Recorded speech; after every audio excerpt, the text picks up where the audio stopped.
اللہ کا لاکھ لاکھ شکر اور احسان ہے کہ اس نے ہمیں بہت ساری نعمتوں سے مالا مال کیا. اس میں سے سب سے بڑی نعمت اسلام اور دین کی نعمت ہے. آج اسی دین کی نعمت کی بدولت اللہ کے گھر کا دیدار کرتے ہم لوگ چلیں گے. یہ اللہ کی طرف سے ہمیں سعادت ملی کہ ایمان اور اسلام کی نعمت ہے. جو لوگ ایمان اور اسلام کی نعمت سے محروم ہیں انہیں حدود حرم میں بھی اللہ تعالیٰ نے داخل ہونے سے منع کر دیا. قرآن میں اللہ تعالیٰ نے ذکر کیا کہ مشرکین اور کفار یہ نجس ناپاک ہیں، انہیں حرم کے قریب مت جانے دو. تو اللہ کا ایک کرم ہے کہ ہمیں ایمان کی دولت ملی اور آج اس ایمان کی دولت کے بدلے بہت بڑی نعمت حج کی نعمت سے ہم لوگ مشرف ہو رہے ہیں. اس نعمت پر اللہ کا جس قدر شکریہ بجا لایا جائے بہت کم ہے اور ہر تعریف کے لائق، تمام توصیف کے لائق اللہ رب العزت ہے جو پوری دنیا کا خالق ہے، مالک ہے، پروردگار اور پالنہار ہے. وہی رب العالمین مشکل کشا بھی ہے، روزی رسا بھی ہے، مختار کل بھی ہے اور وہی پوری زندگی کا، پورے دنیا کا اور پوری کائنات، پوری مملکت کا نظام اپنے ہاتھ میں لیے ہوا. اسی کے تصرف سے کائنات کے اندر تبدیلی ہوتی ہے اور اسی کے حکم سے کائنات کے اندر حرکت، اور یہاں تک کہ قرآن میں آیا ہے کہ اللہ کے حکم کے بغیر درخت کا ایک پتا بھی نہیں ہلتا. آج حج کے تعلق سے پہلا کلاس ہے، حج کا یہ ورکشاپ، حج کی ٹریننگ ہے کہ ہم کیسے حج کریں کہ ہم حج کے ذریعے اپنے گناہوں کو معاف کروا سکیں. ہم حج کس طریقے سے کریں کہ ہمارا حج مبرور ہو جائے، جس کا بدلہ جنت ہے. حج مبرور کا بدلہ جنت ہے. نبی پاک صلی اللہ علیہ وسلم فرماتے ہیں العمرۃ الی العمرۃ کفارۃ لما بینہما والحج المبرور لیس لہ جزاء الا الجنہ. ایک عمرے سے دوسرے عمرہ کے درمیان جو غلطی ہوتی ہے اللہ تعالیٰ ان غلطیوں کو معاف فرما دیتا ہے اور حج مبرور کا بدلہ سوائے جنت کے کچھ نہیں. تو جنت کا جس پر وعدہ کیا اللہ تعالیٰ نے وہ حج صرف حج نہیں، حج مبرور. تو ہمیں کیا کرنا ہے کہ ہمارا حج مبرور ہو جائے؟ کس طریقے سے حج کی ادائیگی فرمائیں کہ وہ حج کی ادائیگی نبی پاک صلی اللہ علیہ وسلم کے حج کی موافق ہو. وہ کون سا طریقہ ہے جسے نبی صلی اللہ علیہ وسلم نے حج میں اپنایا؟ اور حج کا طریقہ جیسے نبی صلی اللہ علیہ وسلم نے دین حاصل کرنے کے لیے حکم فرمایا کہ دین کا علم حاصل کرو اور دین کا علم حاصل کرنا ہر مسلمان پر فرض ہے، اسی طریقے سے آپ کا یہ بھی فرمان ہے خذوا عنی مناسککم، تم مجھ سے حج کا طریقہ سیکھو، عمرے کا طریقہ سیکھو. یہ بھی آپ نے حکم فرمایا تاکہ آدمی سنت کے مطابق حج ادا فرمائے. تو سنت کے مطابق حج کی ادائیگی کے لیے ضروری ہے کہ ہم حج کا طریقہ محمدیہ کو معلوم کریں. انشاءاللہ حج کی ٹریننگ میں آپ کو حج کا مصنون طریقہ نبی صلی اللہ علیہ وسلم نے کیسے حج عطا فرمایا، آپ صلی اللہ علیہ وسلم کی احادیث کی روشنی میں ہمیں کیسے حج کرنا چاہیے، وہ طریقہ آپ کے سامنے ہم بیان کریں. اس سے پہلے ہمارے لیے کچھ چیزیں ضروری ہیں. جس طریقے سے ہم حج پہ جا رہے ہیں، ہمارا سفر مقدس اور دینی سفر ہے. اس سفر کے کچھ آداب، اس سفر کا کچھ پیغام، اور جو حج کرنے جا رہے ہیں اس حج کا کچھ پیغام، اس کو ہم پہلے ازبر کر لیں، یاد دہانی کر لیں، ذہن نشی کر لیں اور اس کو ابھی سے ذہن میں بیٹھا لیں تاکہ حج مبرور کا راستہ ہمارے لیے ابھی سے ہموار ہو، ابھی سے ہمارے لیے راستہ صاف ہوتا چلا جائے. حج مبرور کا حج بہت بڑا دینی فریضہ ہے، بہت بڑی سعادت بھی ہے اور اسلام کا ایک آخری رکن ہے. اس رکن کی ادائیگی کے بعد اسلام کی تکمیل ہوتی ہے، اسلام مکمل ہو جاتا ہے. جنہیں اللہ تعالیٰ اس رکن کی ادائیگی کرنے کا موقع عطا فرماتا ہے وہ بڑے خوش نصیب ہیں، بہت خوش نصیب اور سعادت والے ہیں کہ گناہوں سے پاک اور صاف ہو جاتے ہیں. نبی کریم صلی اللہ علیہ وسلم کا فرمان ہے کہ جو اللہ کے گھر کا حج کرنے کے لیے جائے اور اس حج کے دوران کوئی برائی، کوئی گندی، کوئی گناہ نہ کرے، رجع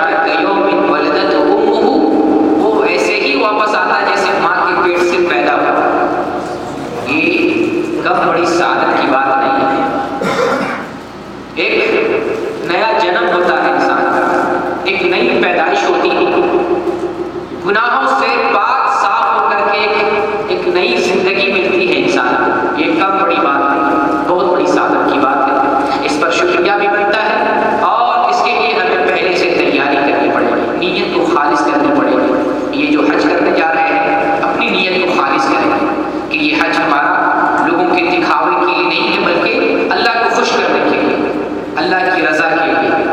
اس سے مقصد ہمارا ہو کہ ہم اس سے اللہ کی قربت حاصل کریں گے، اللہ کے قریب ہوں گے اور اس حج کے ذریعے اپنی زندگی کو پہلے سے اچھا بنائیں گے۔ یہ حج ہمیں پیغام دیتا ہے کہ اس حج کے ذریعے حج سے پہلے ہی نیت کو خالص کریں گے اور اس حج کے ذریعے اللہ کی قربت حاصل کرتے ہوئے اپنی زندگی کے اندر بہتری پیدا کریں گے، اچھے صفات پیدا کریں گے، اسلام پر چلنے والا خود کو بنائیں گے، خود کو مسلمان کہنے والا نہیں، اس اسلام پر عمل کر کے دکھانے والا بنائیں گے۔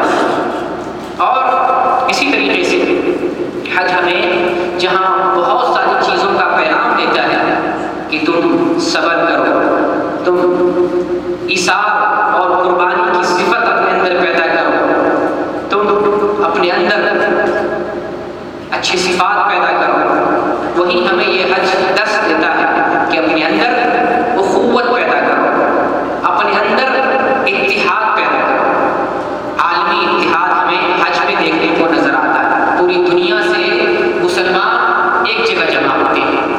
یہ اسلام کا واحد ایک ایسا پوائنٹ ہے، ایک ایسا سمجھ لیں ایک ہی ایسا باب ہے، ایک ہی ایسی جگہ ہے جہاں پر پوری دنیا کے مسلمان جمع ہوتے ہیں، اور وہ حج کی ادائیگی میں اور کسی رکن کی ادائیگی میں، کسی طور طریقے میں آپ کو مسلمان ایک سینٹر پر جمع نہیں ملیں گے، لیکن حج میں ایک ہی سینٹر پر ہر قبیلے کے، ہر رنگ کے، ہر نسل کے، ہر ذات کے، ہر برادری کے اور ہر مسلک کے، ہر عقیدے کے متعدد قسم کے مسلمان آپ کو ایک سینٹر پر جمع ہوتے ہوئے۔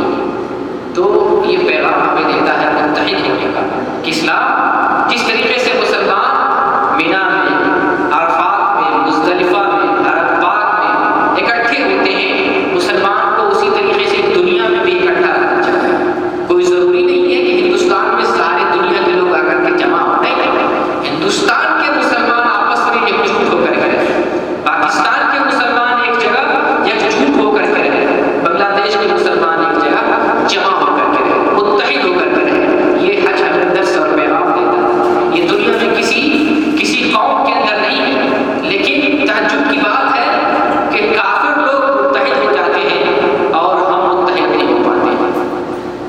جب ضرورت پڑتی ہے کافروں کو تو یہودی، نصرانی، مجوسی، ایرانی، پارسی، ہندو، سکھ، عیسائی، بودھزم، جینزم سارے لوگ متحد ہو جاتے ہیں، اور مسلمان قرآن پڑھنے والا، حدیث پڑھنے والا، نبی اور رسول کو ماننے والا، ساری چیزیں ایک ہیں، لیکن ایک جگہ جمع نہیں ہو پاتے ہیں۔ صرف آڑے آ جاتا ہے کون؟ مسلک، عقیدہ، ہماری کتابیں، ہمارے مسئلے، ہمارے مدرسے، ہماری فقہی کتاب، یہ ساری چیزیں راستے کا روڑا بن جاتی ہیں۔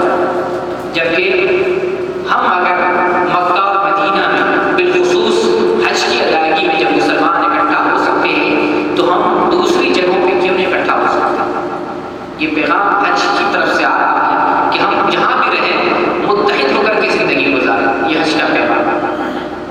اور حج کے پیغام میں ایک اہم پیغام مساوات کا ہے کہ ہم آپس میں عدل و انصاف اور مساوات کی زندگی گزاریں۔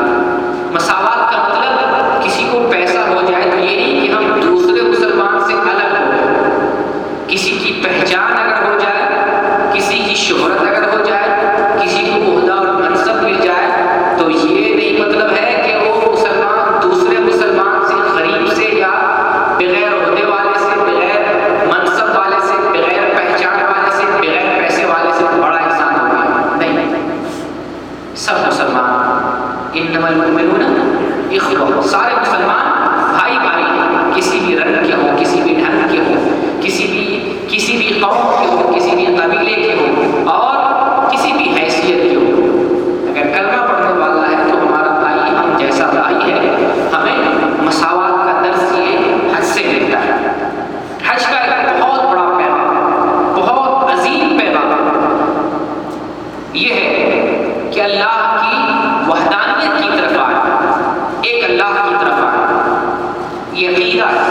عقیدے کو درست کرے، اپنا عقیدہ ٹھوس اور مضبوط بنائے، ایک رب پر، ایک اللہ پر اور ایک پروردگار پر اپنے ایمان کو مضبوط کرے اور اسی کی بندگی کرے، اس پر ایمان لائے کہ وہی پوری دنیا کا خالق ہے، اس پر ایمان لائے کہ وہی ہماری عبادت کے لائق ہے، اس پر ایمان لائے کہ ہماری روزی کا انتظام کرنے والا اس کے علاوہ کوئی نہیں۔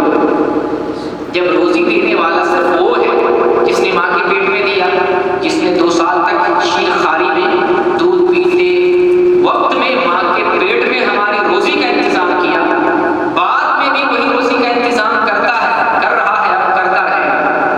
یہ ایمان لائے رب العالمین پر۔ مشکلوں کا حل کرنے والا وہی ہے، مشکل کو دینے والا بھی وہی ہے، بیماری وہی دیتا ہے، شفا یابی وہی دیتا ہے، تو اتفاق اسی اللہ کی طرف ہمیں کرنا چاہیے۔ یہ عقیدہ حج سے ملتا ہے اور اسی عقیدے کی بنیاد پر ہم دنیا میں کہیں بھی ہیں متحد ہو سکتے ہیں۔ آج دنیا میں جو ہمارے اندر اتحاد نہیں ہو پاتا ہے، راستے میں روڑا کیا ہے؟ مسلک، فرقہ، مذہب کی کتابیں، مختلف قسم کے علماء کے فتاوے اور مسائل، یہ روڑا بنتا ہے۔ تو جس عقیدے کی بنیاد پر ہم حج میں ایک ہوتے ہیں، ایک جگہ ایک سینٹر پر جمع ہوتے ہیں، اسی عقیدے کی بنیاد پر ہم دنیا میں بھی اکٹھا ہو سکتے ہیں۔ وہ عقیدہ کیا ہے؟ وہ عقیدہ محمد رسول اللہ صلی اللہ علیہ وسلم کا عقیدہ ہے اور صحابہ کرام کا عقیدہ ہے۔ ایک اللہ پر ایمان لاؤ، وہی عبادت کے لائق ہے، اسی کی بندگی ہے، وہی روزی رساں ہے، اسی سے دعا کرنی ہے، اسی کو پکارنی ہے۔ حج میں آپ نے کسی کو نہیں دیکھا ہوگا طواف کرتے ہوئے، سعی کرتے ہوئے، مینا میں، مشعر حرام کے پاس، عرفات میں، مسجد نمرہ میں، جبل رحمت پہ، عرفہ میں یا مزدلفہ میں یا جو ہے جمرات پہ یا حرم میں آ کے کہیں بھی آپ نے نہیں دیکھا ہوگا کہ لوگ اللہ کو چھوڑ کر یا بابا یا جنید یا خواجہ غریب نواز یا فلاں یا مدنی یا احمدی، آپ نے کہیں نہیں سنا ہوگا، آپ نے نہیں سنا ہوگا۔ آپ بھی جائیں گے تو یقیناً آپ یہی دعا کریں گے، اللہ تعالیٰ سے ہی دعا کریں گے، اور جب حج کی نیت کرتے ہیں، عمرے کی نیت کرتے ہیں، اسی وقت سے اللہ کی پکار شروع ہو جاتی ہے۔ آپ حج کی نیت کرتے ہیں لبیک حجن، عمرے کی نیت کرتے ہیں لبیک حجن، یا باری ہم حج حاضر ہیں لبیک، ہم حاضر ہیں لبیک اللہم لبیک۔ جب آپ احرام کی نیت کر لیتے ہیں، تلبیہ شروع لبیک اللہم لبیک لبیک لا شریک لک لبیک، اللہ ہی کی خوبی بیان کرتے، تیرا کوئی شریک نہیں، تیرا کوئی ساتھی نہیں، تیری ہی بات چاہتے ہیں، تیرے ہی لیے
عقیدے پر عقیدہ مضبوط کرنا ہے، اور عقیدے میں سب سے اہم بات نمبر 1 کیا ہے؟ اللہ پر، ایک اللہ پر ایمان لانا کہ وہی ہمارا خالق مالک، اسی کی عبادت اور بندگی کی جائے. لا الہ الا اللہ محمد رسول اللہ، یہ ہمارا کلمہ ہے، عقیدہ ہے، اس کی بیس پر ہم اسلام میں داخل ہوتے ہیں. اس کے انکار سے آدمی کافر ہو جائے. جب ہم لا الہ الا اللہ کہتے ہیں نہیں ہے کوئی عبادت کرنے کے لائق، لا الہ الا اللہ نہیں ہے کوئی عبادت کرنے کے لائق سوائے اللہ کے. عبادت کا مطلب صرف نماز نہیں ہوتا ہے، دعا بھی عبادت ہے. نبی پاک صلی اللہ علیہ وسلم کا فرمان ہے الدعاء هو العبادہ، دعا اصل عبادت ہے. دعا عبادت ہے. اگر دعا عبادت ہے اور آپ مزار پہ جا کے دعا کریں، اللہ کو چھوڑ کر کے دعا کریں، تو آپ غیر اللہ کی عبادت کر رہے ہیں. کسی بھی آپ آدمی سے پوچھیں مزار والے سے کہ اللہ کو چھوڑ کے کیوں پکارتے ہو، ایک تو انہیں دین پتہ نہیں. اصل بہت سے لوگوں کو پتہ نہیں ہوتا دین، وہ سوچتے ہیں کسی کو بھی پکار سکتے ہیں. دعا بھی پکار ہے اور یہ بھی عبادت ہے. دعا پکار یہ عبادت ہے، اور عبادت صرف اللہ کی جائے گی. اللہ تعالیٰ نے قرآن میں فرمایا وَمَا خَلَقْتُ الْجِنَّ وَالْإِنسَ إِلَّا لِيَعْبُدُونِ، میں نے جنات اور انسان کو محض اپنی عبادت کے لیے پیدا کیا. یعنی عبادت صرف اللہ کی جائے گی اور کسی کی نہیں کی جائے گی. تو کوئی بھی آدمی مزار پہ جانے والا آپ کو یہ نہیں کہے گا کہ ہم غیر اللہ کی عبادت کرتے ہیں، وہ کہے گا ہم اللہ کی عبادت کرتے ہیں، لیکن مانگتے ہیں وسیلے سے. آپ وسیلہ جہاں تہاں لگائیں گے، وسیلہ کیا ہے، وسیلے کی حقیقت کیا ہے، آدمی کو جاننے کی ضرورت ہے. ابھی یہاں وسیلے میں ہم بات نہیں کر رہے ہیں، یہاں ہم عبادت پہ بات کر رہے ہیں کہ دعا عبادت ہے، لہٰذا اللہ سے دعا کی جائے، اللہ سے مانگا جائے. فرمان الہی بھی ہے ادعونی استجب لکم، تم مجھے پکارو میں تمہاری پکار کو سنتا ہوں. تو اب دعا غیر اللہ سے کی جاتی ہے. یہ اگر عبادت اللہ کی جائے گی، اگر اللہ کی عبادت چھوڑ کے کسی غیر کی جائے تو یہ شرک ہو جاتا ہے. اور اگر شرک کرتے ہوئے آدمی کی موت ہو جائے تو آدمی کبھی بھی جنت میں نہیں جا سکتا، ہمیشہ ہمیشہ کے لیے اللہ جنت حرام کر دیتا ہے. اور شرک کرنے والے کا عمل رائے کو برباد ہو جاتا ہے. اگر کوئی آدمی شرک کر رہا ہے اور حج پہ جا رہا ہے، اس کا عمل رائے کا برباد ہے. عقیدہ مضبوط کریں گے، اس سے پہلے اپنا عقیدہ بنائیں گے، اللہ رب العالمین میں ایمان لائیں گے. بندگی کے لائق وہی ہے، لہٰذا بندگی کی ساری کیفیت، سارے طریقے، سارے امور اللہ رب العالمین کے اور کسی کے لیے جانے نہیں. تو دعا کرنا عبادت ہے، اللہ سے دعا کریں. بہت سارے لوگ مثالیں دیتے ہیں کہ ہم وسیلے سے ہم دعا کر رہے ہیں، نیک اللہ کے ولی کے ذریعے دعا مانگتے ہیں. اللہ تعالیٰ کو کوئی وسیلہ نہیں چاہیے. اللہ تعالیٰ کو کیسے بھی قریب ہے. وسیلہ سیڑھی کو کہہ لیجیے، وسیلہ کا دوسرا معنی سیڑھی کر لیں. سیڑھی کے ذریعے آپ سب چھت پہ چڑھیں، چھت دور ہے نا، اگر قریب ہو یہاں پہ اگر آپ چڑھنا ہو تو سیڑھی نہیں لگائیں. کیوں؟ یہ اونچائی نہیں ہے. اللہ تعالیٰ آپ کے شہر کے قریب ہے، کس بات کے لیے سیڑھی چاہیے آپ کو؟ کسی بات کے لیے سیڑھی نہیں چاہیے. ہر آواز کو سنتا ہے، ہر بولی کو پہچانتا ہے، اور ہر چیز کا خالق ہے. بولی کا خالق ہے، آواز کا خالق ہے، پکار کا خالق ہے، انسان کا خالق ہے، ہمارا اور آپ کا خالق ہے. ہر چیز کو جان کر پہچان کر پوری دنیا میں حکمرانی کرتا ہے، ہر چیز سے باخبر ہے. کس بات کے لیے وسیلہ چاہیے گا؟ کس بات کے لیے وسیلہ چاہیے؟ نیک بندے، اللہ کے نیک بندے آپ بھی بنے، اور جو گزر گئے وہ بھی اللہ کے نیک بندے ہیں، اپنے اعمال کے ذریعے نیک بنے ہیں. آپ بھی اپنے اعمال کے ذریعے نیک بنے.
وسیلے کی مثال اللہ پر فٹ کر رہے ہیں، نعوذ باللہ من ذالک، جو اللہ پاک ہے سارے عیبوں سے، جو اللہ تعالیٰ انسانوں کی مدد کر رہا ہے۔ اللہ کا احسان جس طریقے سے آج دنیا میں مسلمانوں پر ہے، کافروں کو بھی روزی دے رہا ہے۔ اتنا جو ہے رحم کرنے والا اللہ، اس کے لیے وسیلہ چاہیے، قطعاً نہیں سوچ سکتے۔ تو بہرحال حج سے ہمیں عقیدہ ملتا ہے، اپنا عقیدہ مضبوط کریں۔ جس طریقے سے خالق حقیقی کو حج میں پکارتے ہیں، اسی طریقے سے ہم دنیا میں ہر جگہ پکاریں گے، ایک سینٹر پہ جمع بھی ہو سکتے ہیں، اور ہم جو ہے ہمارا عقیدہ بھی مضبوط ہوگا، اور اس کی بنیاد پر ہمارا حج بھی مقبول ہوگا۔ عقیدہ درست ہوگا تو حج بھی اللہ کے یہاں مقبول ہوگا۔ تو میں عرض کر رہا تھا کہ نبی صلی اللہ علیہ وسلم 23 سال کی نبوت کی زندگی میں سے 13 سال آپ نے عقیدے پر محنت کی، عقیدہ بتایا۔ آپ دیکھیں ذرا، اگر مکی دور کا مطالعہ کریں گے، مکہ کی 13 سال کی آپ کی نبوت کی زندگی، اگر آپ دراسہ پڑھیں گے، اسٹڈی کریں گے تاریخ میں، تاریخ اسلام کا اگر آپ مطالعہ کریں گے، دیکھیں آپ نے توحید کی ایسے دل میں ایسا بیٹھایا، عقیدے کو ایسا دل میں بیٹھایا کہ جنہوں نے کلمہ پڑھ لیا، لاکھ ان کو تکلیف دی گئی اسلام سے پھرنے کی، اور دولت پیش کی گئی اسلام سے پھرنے کے لیے، وہ اسلام سے نہیں پھرے، شہید ہو گئے، جان کی قربانی دے دی، مال کی قربانی دے دی، یہاں تک کہ وطن کی، شہر کی قربانی دے دی، مکہ چھوڑ کے جانا پڑا۔ کسی کے بچے چھوٹے، کسی کے ماں باپ چھوٹے، کسی کا گھر چھوٹا، کسی کی دولت چھوٹی، کسی کی تجارت چھوٹی، کسی کی پوری جائیداد چھوٹی، لیکن اسلام کو نہیں چھوڑا، صرف ایک بات دل میں بیٹھایا تھا۔ اگر آپ چاہتے تو شروع دور میں جیسا کہ لوگ آپ پر ایمان رکھتے تھے، یقین رکھتے تھے کہ یہ امانت دار، تو جب آپ پر اتنا یقین اور وشواس تھا لوگوں کا، اس وقت آپ چاہتے تھے لوگوں کو اچھی باتوں کے ذریعہ اپنے قریب کر سکتے تھے۔ مثلاً کہتے کہ شراب مت پیو، مثلاً کہتے چوری مت کرو، زنا مت کرو، کسی پر ظلم مت کرو، کسی کا حق مت لوٹو۔ شروع میں یہ بات کہہ سکتے تھے، لوگوں کو اچھی لگتی اور آپ کے قریب ہو جاتے۔ نہیں، محمد صلی اللہ علیہ وسلم بڑی اچھی باتیں کر رہا ہے، چلو ان کی جماعت میں شریک ہوتے کہ قریب ہوتے، لیکن نہیں، آپ نے قریب کرنے کی بات نہیں سوچی۔ جو پہلی اسلام کی بنیاد آپ نے وہ بات ڈائریکٹ رکھی۔ اللہ تعالیٰ کا فرمان تھا کہ تم سناؤ اللہ کا پیغام، اور اللہ کا پیغام سب سے پہلا پیغام یہی ہے کہ اللہ کی عبادت کریں، اس کے ساتھ کسی کو شریک نہ ٹھہرائیں، چاہے دوست دشمن ہو جائے، چاہے اپنا بیگانہ ہو جائے، چاہے آپ کو لوگ ستانے پر آ جائیں، اس کی پرواہ نہیں کریں۔ سوچ رہے ہیں کتنی بڑی بات آپ نے آداب نہیں سکھائے تھے، آپ نے قریب کرنے کا طریقہ اختیار نہیں کیا، آپ نے دوست احباب بنانے کے لیے جو ہے نا کوئی راستہ نہیں اختیار کیا، آپ نے اللہ کا پیغام سنایا کہ دیکھو اللہ کا پیغام ہے کہ اللہ ایک ہے، وہی پوری دنیا کا خالق ہے، وہی عبادت کے لائق ہے، اسی کی بندگی کرو۔ آپ نے یہ پیغام سنایا، دیکھیں اچھے قریب رہنے والے دور ہو گئے، آپ کو آپ کے ساتھ رہنے والے، دعائیں دینے والے، امین اور شادی کرنے والے لوگ آپ پر پتھر برسانے لگے، آپ کو گالیاں دینے لگے، آپ کو ستانے لگے، اس سے کوئی فرق نہیں پڑتا۔ اسلام کی دعوت ہے، پہلی بات کلمے کی، پہلی بات عقیدے کی، پہلی بات توحید کی۔ تو یہ حج ہمیں پیغام دیتا ہے کہ اپنا عقیدہ درست کریں۔ عقیدہ درست ہے تو چھوٹا بھی عمل اللہ کے یہاں مقبول ہو جائے گا۔ عقیدہ درست ہے تو اللہ تعالیٰ چھوٹے عمل کی بنیاد پر بھی جنت نصیب کر سکتا ہے، لیکن عقیدے میں کھوٹ ہے، عقیدے میں خلل ہے، تو بڑے سے بڑا عمل بھی اللہ کی راہ پر برباد ہو جائے گا، حج بھی برباد ہو جائے گا، عمرہ بھی برباد ہو جائے گا، سالوں کے رمضان کے روزے برباد ہو جائے گا، اور لاکھوں روپئے زکات میں نکالے گئے برباد ہو جائے گا، عقیدہ اگر درست نہیں ہوا تو حج ہمیں عقیدے کی تعلیم دیتا ہے۔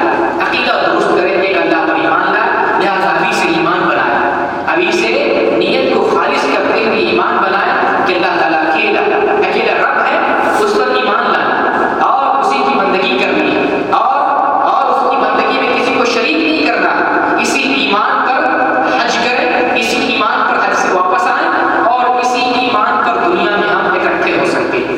آج دیکھیں دنیا میں مسلک کی بنیاد پر اور جو ہے جماعت کی بنیاد پر لوگ آپس میں ایک دوسرے مسلمان بھائی سے اتنی دشمنی کرتے ہیں جتنی دشمنی کافروں سے نہیں ہے۔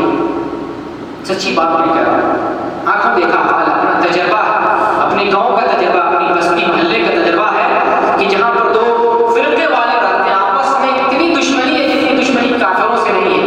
کافروں سے مل کے ہوٹل میں کھا لیں گے، اس کے فنکشن میں دعوت کھا لیں گے،